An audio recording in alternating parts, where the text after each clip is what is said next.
Our next speaker is Dr. Srijit Parameshwara, and he has done his PhD in zoology in 2007, and following that he has been doing a lot of fantastic work in dermatology for over a period of, let us say, 8 to 10, 12 years. He was in Case Western Reserve University, Ohio. Then he followed it up with Cleveland Clinic, Ohio. He was in Illinois in cancer biology and pharmacology, and he is now in University of Kerala as an assistant professor, and we would be happy to hear him. Srijit, 15 minutes if we can be helpful, because we are slightly delayed.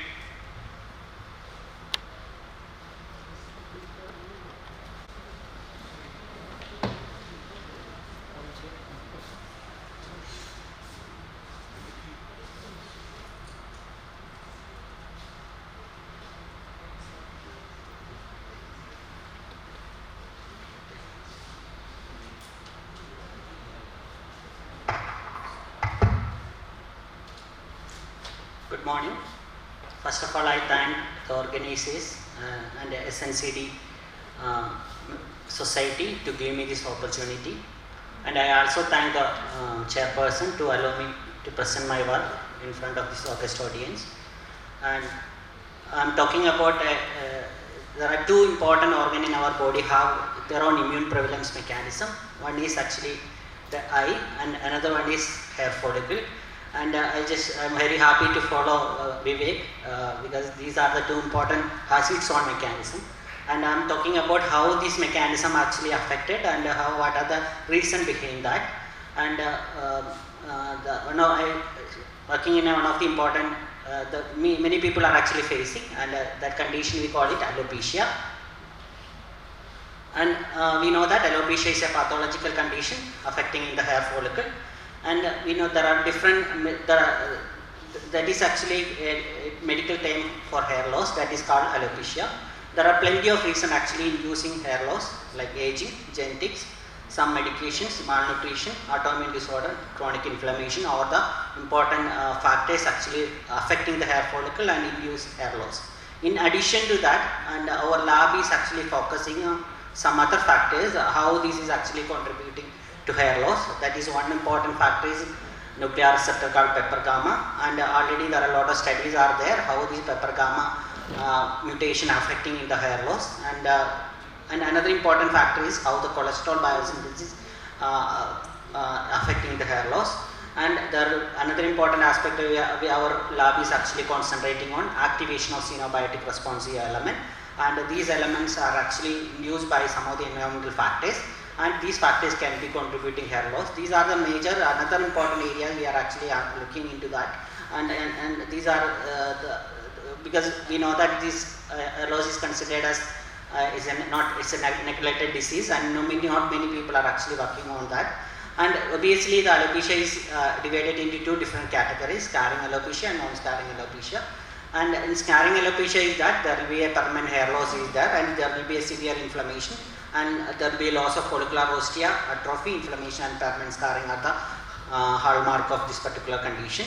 And non-scarring alopecia is very common, and any male and female baldness is considered as non-scarring alopecia, and there will not be any scar in the scalp. In addition to that, there will follicular ostia, no visible inflammation we can see. And this is broadly we can actually divide it into alopecia. And something the screen.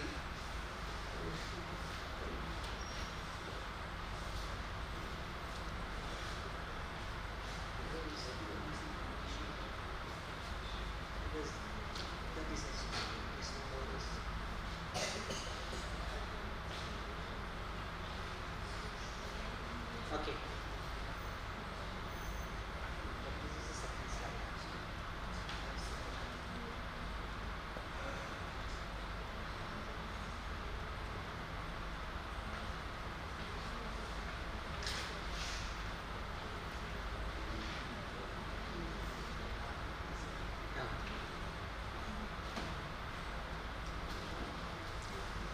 Sorry for the technical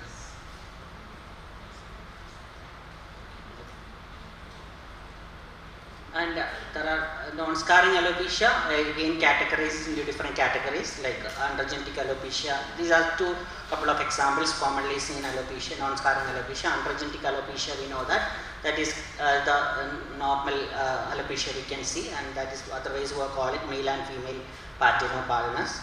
And there will be hormone dependent factories there, and there will be and testosterone is converted into dihydrotestosterone. That actually that accumulation leads to the miniaturization of hair follicle, and eventually leads to shrinkage of hair follicle. That is the normal condition, common alopecia we are seeing. And another one is called alopecia areata. That is considered as an autoimmune disorder affecting in the bulb region of the hair follicle. This is the major area where the alopecia areata is actually affecting, and the other areas will be not have any problem. That's why if you identify the alopecia areata in the early stage itself, probably we can actually rescue the hair follicle, because the predominant stem cells are actually located in the bulb region of hair follicle, and there will be a chance to regrow hair eventually. And these are the two major categories of non-scarring alopecia.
Animation is not correct.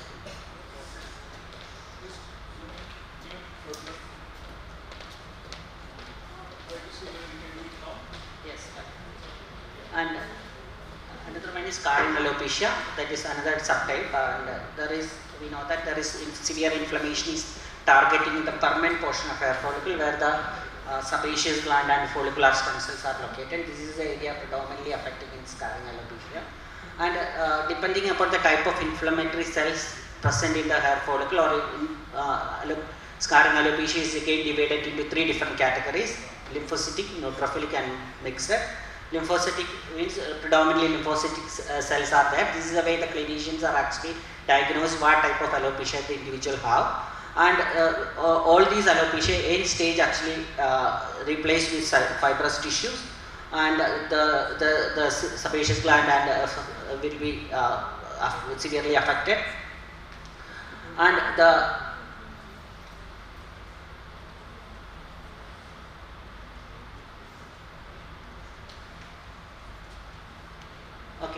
then the scarring alopecia again subdivided into different categories, like depends upon the different type of inflammatory cells are present.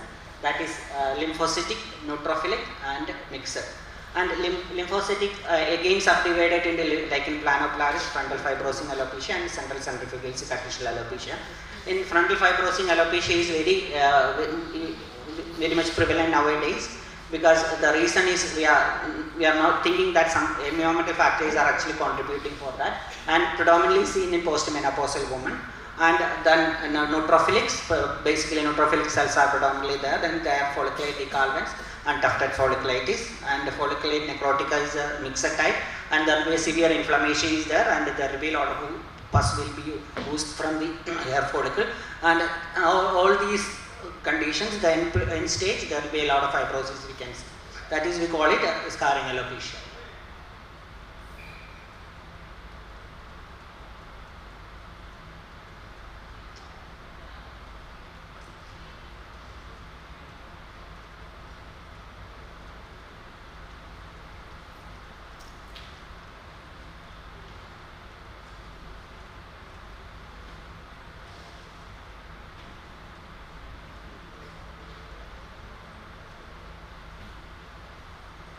I already mentioned that this is not considered as a like mortality it's considered as neglected disease, and that's why less studies are actually happening in this area. And one of the important studies conducted by Dr. Carney, she identified that pepper gamma nuclear receptor plays an important role, and she actually made a knockout model, and this model they identified that there will be a lipid metabolic changes are severely affected, and in addition to that there will be a lot of inflammation in the hair follicle, and that eventually leads to the alopecia. And with this observation we actually put forward an hypothesis to understand, and in her studies she predominantly see that there will be lipid metabolic changes are very much targeted in the hair follicle, and that those affected those genes are actually very much down regulated also.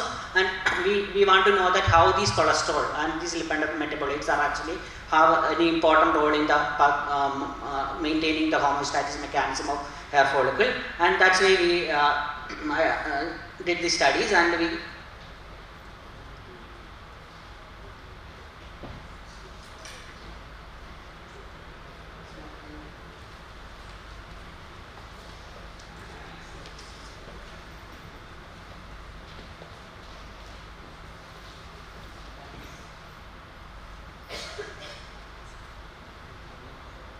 sorry for the inconvenience. This one.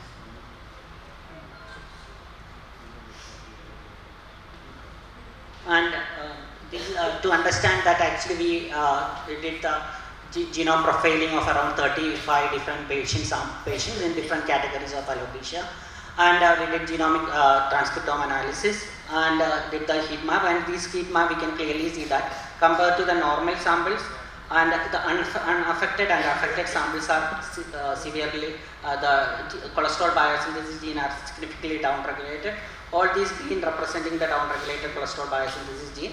And another important observation we identified that compared the unaffected and affected sample also showing the cholesterol changes, that showing that inhibition of cholesterol biosynthesis is one of the early changes happening in alopecia, and that eventually leads to the inflammation. And we also check the inflammatory genes, and most of the inflammatory genes are actually highly activated in alopecia, lymphocytic and neutrophilic alopecia condition. And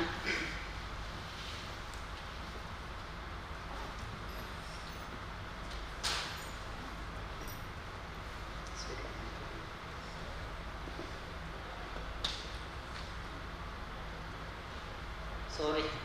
And we also check all the inflammatory markers, and all the inflammatory markers like TLR4, interferon, everything is activated, and that's showing that like inhibition of cholesterol biosynthesis actually activating triggering inflammation, because we are thinking that if we inhibit or disturb the cholesterol biosynthesis pathway, there will be some intermediate will be accumulated in the hair follicle, and that intermediate will be attract the inflammatory cells in the hair follicle and induce hair loss. And to understand that, we are actually looking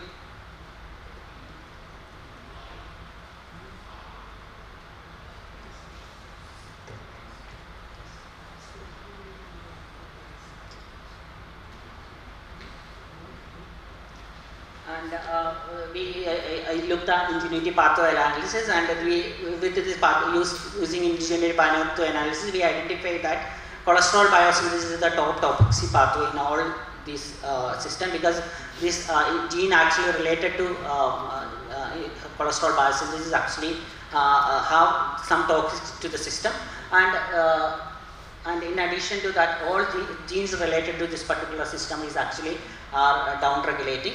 And with this observation, we actually asked what exactly is the significance of cholesterol biosynthesis in maintaining the homeostasis mechanism of hair follicle.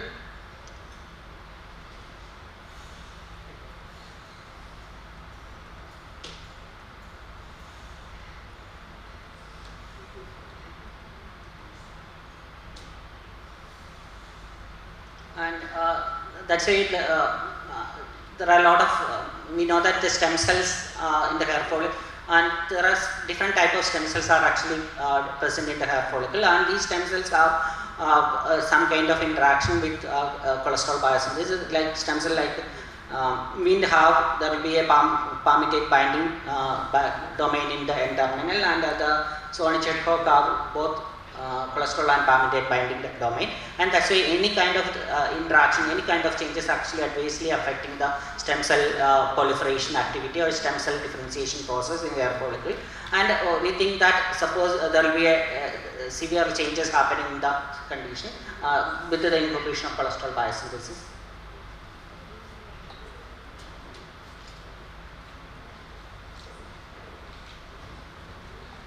And we also check the potential stem cell marker like Wnt, Sonic-Chekhov, SOX, and GR5, and we can see that almost all the genes are significantly downregulated in this particular disease condition compared to the unaffected normal compared to the PCA samples.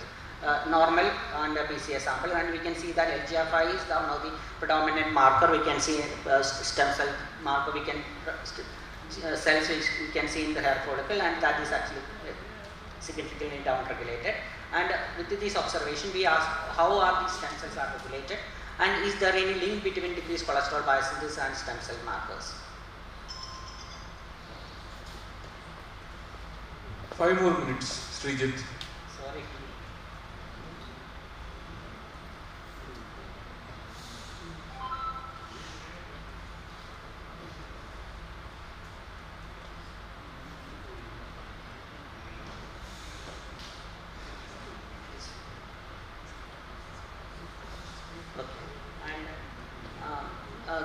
That's why we are actually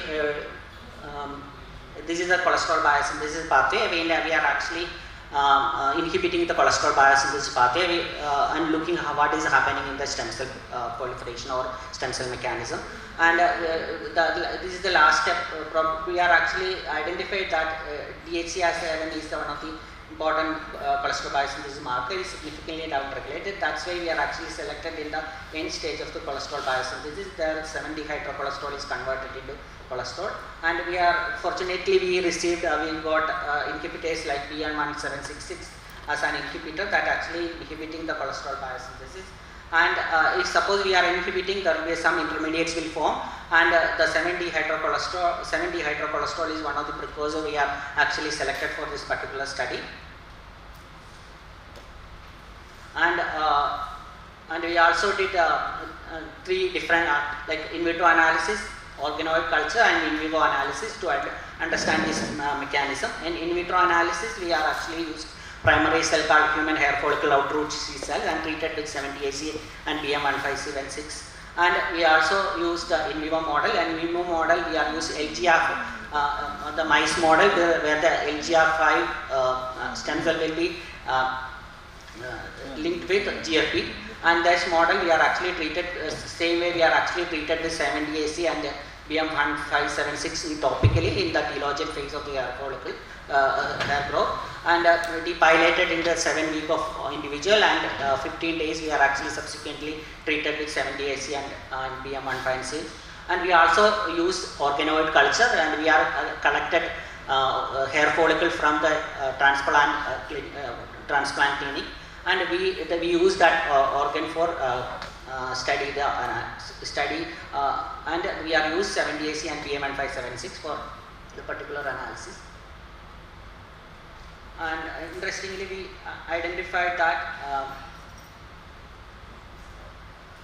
and 70AC and BM1576 treatment and stem cell markers like SOX9, LGR5, Wnt, and Sonic-Chekhov are significantly downregulated, and that's showing that cholesterol inhibition in vitro system can be affected the hair follicle stem cell function.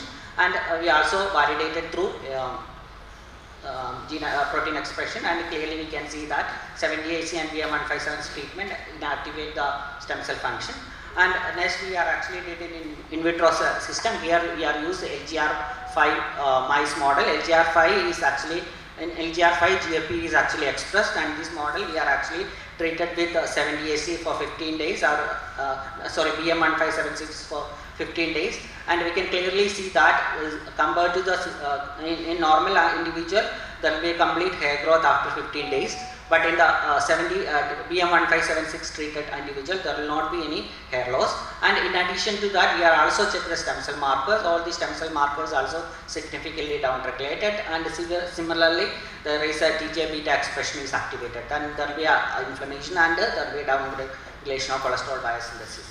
And to further confirmation, we used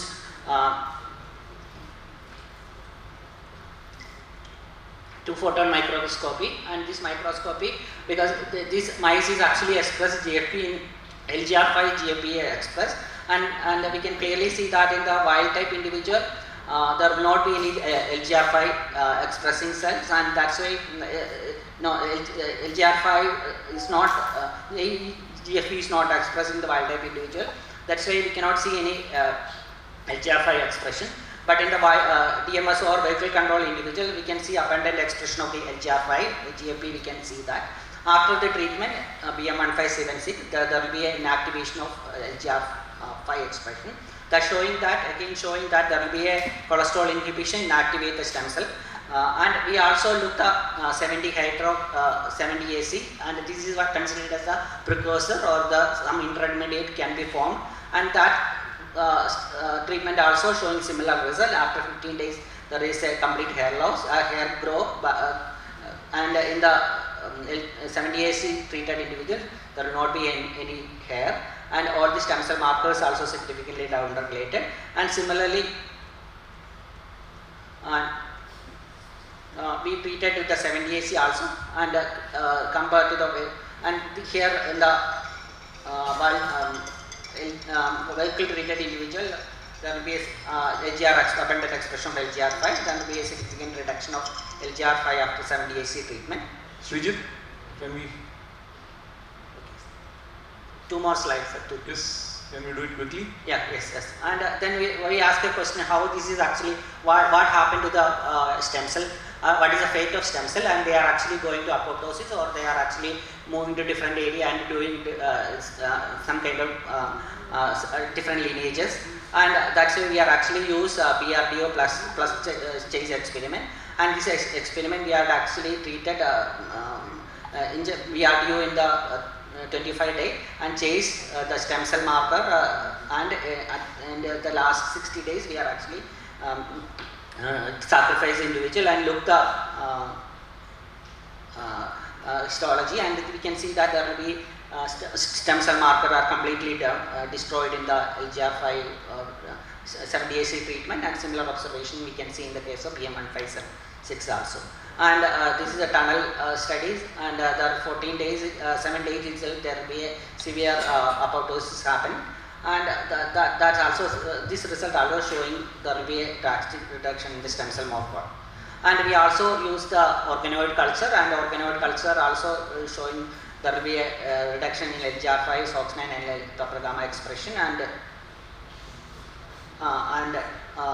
the histological studies also you can clearly see that compared to the treated wild type and vehicle individual, there will be 70 AC and BM1576 individual is significantly down regulated. There will be a tunnel staining also showing that there will be a severe apoptosis, and there will be a down regulation of Thank you, Dr. Srijit. Okay. And it was a very nice talk on hair follicle development. And one question, anybody? Yeah.